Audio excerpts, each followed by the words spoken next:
losers, I'm Coral. Welcome to my channel. If you're joining me for the first time, I like to read things that are wicked and concerning. So if you're into that, welcome to the party. Today I'm here with the books that I'm hoping to read in July. I like to prioritize books that I'm really excited to read but have been putting off for some reason because I just do that. And so I've got a pile of books here. These are all 2025 horror books that I bought and like I'm super stoked to read, but I haven't made time for yet. But that's like what this month is for. Also, I'm reading as many of my 2025 books, horror books, as I can in anticipation for the Goodreads horror nominations Goodreads choice. And listen, I know it's just a popularity thing for sure, like 100%. It's not about the quality of the book, it's about how many people have read it. But I'm still trying to read books that I think might be nominated. It's always so hard to tell. So I'm just reading like a bunch of 2025 books. It's my birthday this month. I haven't had I don't know. It's just not been the greatest year of my life. I'll be 33. 3 is my lucky number. So it's like double luck. I'm hoping that it's a doubly lucky year. I'm trying to like manifest it, which I don't even necessarily believe in, but I do think that, you know, if you have a certain mindset going forward in your life, that opportunities might find you. And so I'm trying to be positive and think about how this is going to be a lucky year for me. So there we go. Now let's get into the books that I'm hoping to read this month, and I know that I'll love all of them because I picked them out because I know that they're gonna be good. We're gonna start out with Feeders by Matt Serafini. I haven't read any of his books before. I believe I have an audiobook for, I think it's Rights of Extinction or something. It's got an eyeball on the cover, so maybe I should also listen to that at some point.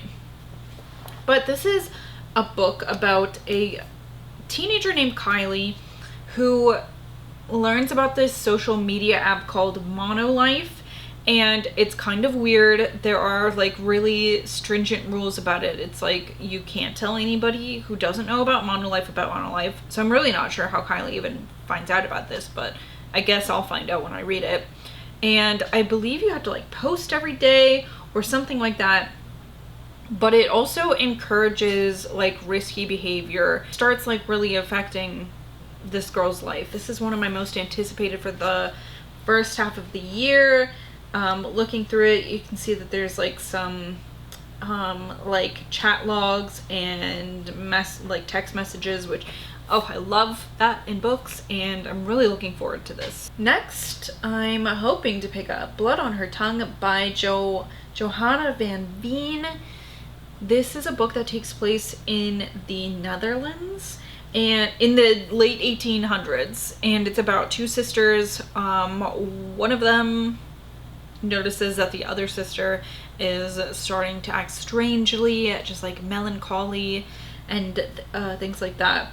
She's been diagnosed with temporary insanity caused by fever of the brain, but it says Sarah's behavior takes a turn for the strange. She becomes angry and hungry. So what could that mean? Look at this, beautiful sprayed edges. I believe that this is just like, this isn't a special edition or anything. This is just how it comes, which I love that. It's very realistic looking. Starving Saints by Starling. This is it's seemingly like medieval times religious horror story that takes place in a castle that is under siege, and eventually like these people are going to starve to death, they're going to die, but this lady comes and she brings with her saints, and everyone's like, oh my god, we're saved, thank you, constant lady, holy lady, I don't know. But there are a few people in this story who are a little bit suspicious of this holy woman, and yeah, I don't know. It says stuff about like debauchery and stuff, which I love, especially in a religious, medieval religious setting. But one thing I do wish is they really had the opportunity to, with the color scheme of this, make this pink. Why not? It would look so cool like that. But, or like yellow even, like a gold color, but they didn't. All right, next book I'm looking forward to. This is the Black Crow Books edition of this.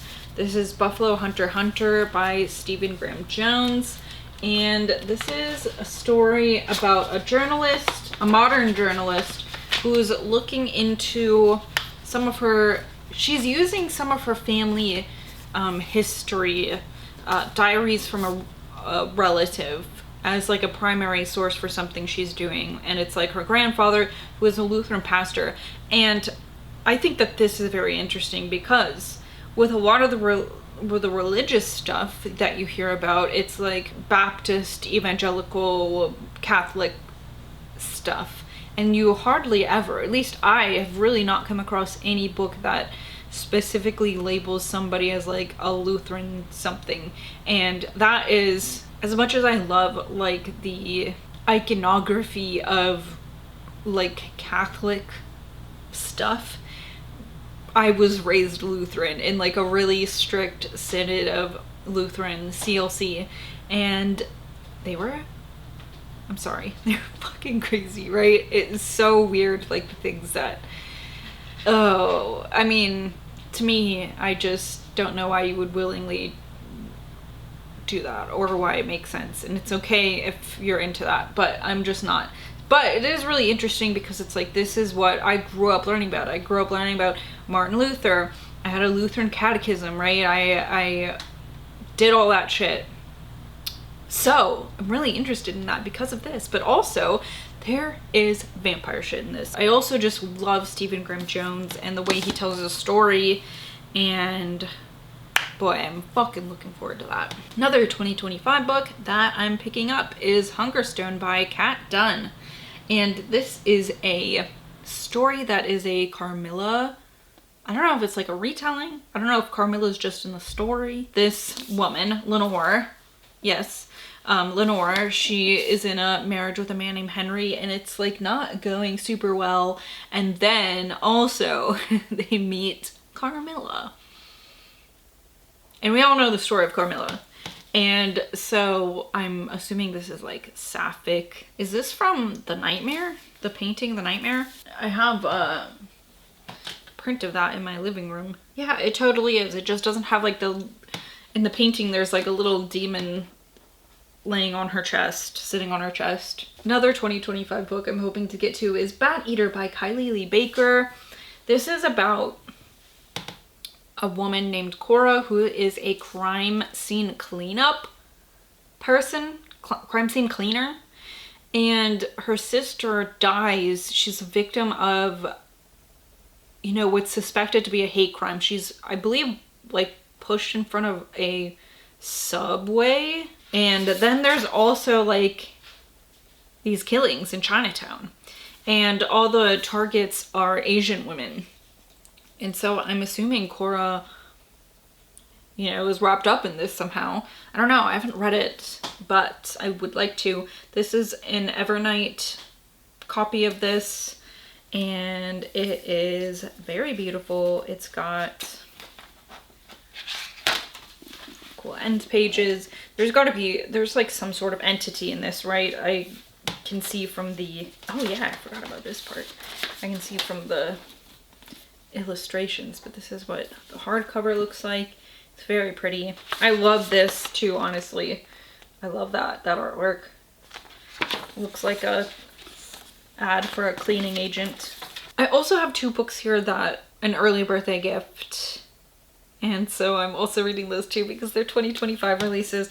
The first one here is Nowhere by Alison Gunn. This is a book that takes place in Appalachia, and it has religious things. There's like this crime, and the woman is a police chief, Rachel. And I just know that like there are these killings going on.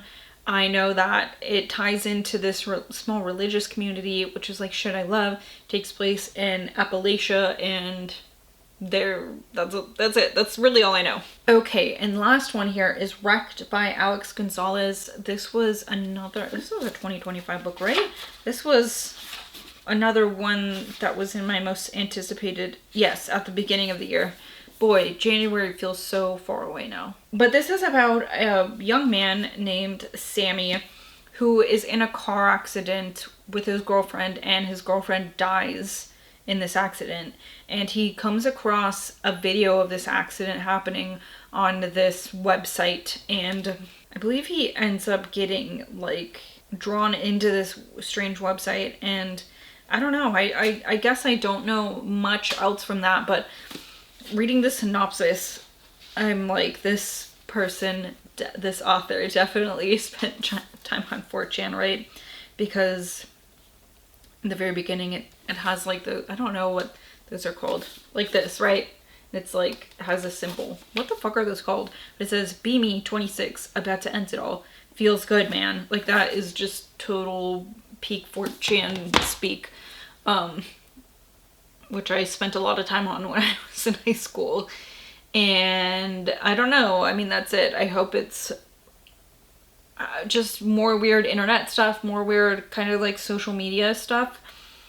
And I'm looking forward to that. I like I said, I really love that trope in writing. There are quite a few books this year that have that in there. I think it, you know, it kind of makes sense with how, I don't know, in the last 5 years, in the last 8 years, maybe 5 to 8 years, social media has become what it is, and it's kind of a monster. So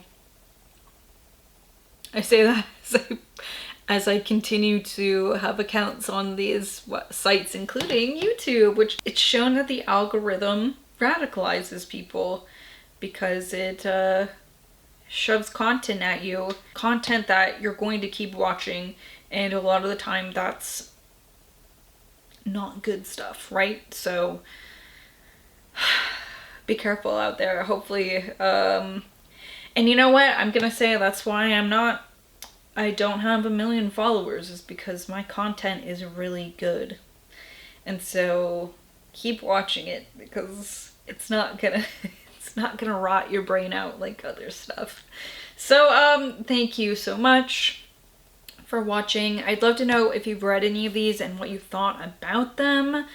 If you have any opinions, good or bad, I'd love to hear it, as long as they're not spoilers, which I feel like you guys are pretty good about. So thank you for watching, and I will talk to you later. Goodbye.